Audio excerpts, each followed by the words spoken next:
একদিকে Russia Ukraine যুদ্ধ, অন্যদিকে ইরান ইসরায়েল সংঘাতে পুরো মধ্যপ্রাচ্য জুড়ে হামলা পাল্টা হামলা এবং তাইওয়ান দখলে চীনের জোর প্রস্তুতিতে বেজে উঠছে তৃতীয় বিশ্বযুদ্ধের ঘণ্টা।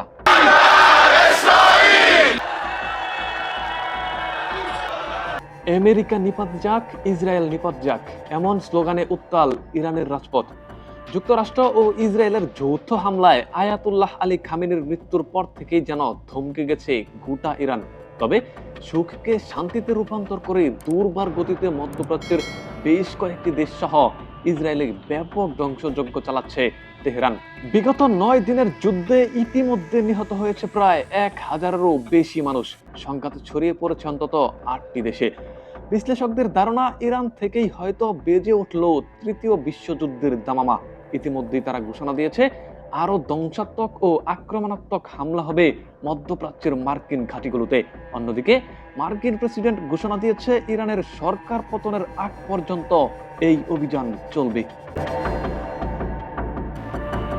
এদিকে 2022 সাল থেকে ভয়াবহ আকারে চলছে রাশিয়া ইউক্রেন যুদ্ধ। তাছাড়া চীনের প্রেসিডেন্ট শি জিনপিং ঘোষণা দিয়েছে খুব শীঘ্রই তাইওয়ানে হামলা করে ভূখণ্ডটি চীনের সঙ্গে সংযুক্ত করা হবে। এমন পরিস্থিতিতে দিশেহারা হয়ে পড়েছে মার্কিন president Donald Trump. Iran Israel যুদ্ধকে কেন্দ্র করে ইতিমধ্যে বন্ধ ঘোষণা করা হয়েছে বিশ্ব জ্বালানি শক্তির প্রাণকেন্দ্র হরমুজ প্রণালী।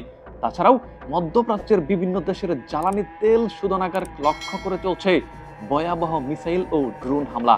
ইতিমধ্যে বিশ্ববাজারে জ্বালানি তেলের দাম বেড়ে দাঁড়িয়েছে গত 5 বছরের সর্বোচ্চ পর্যায়ে। তাই বিশ্লেষকদের ধারণা, বিশ্বজুড়ে তীব্র জ্বালানি সংকট আর আঞ্চলিক অস্থিতিশীলতায় তৃতীয় বিশ্বযুদ্ধের খুব কাছাকাছি অবস্থান করছে পৃথিবী।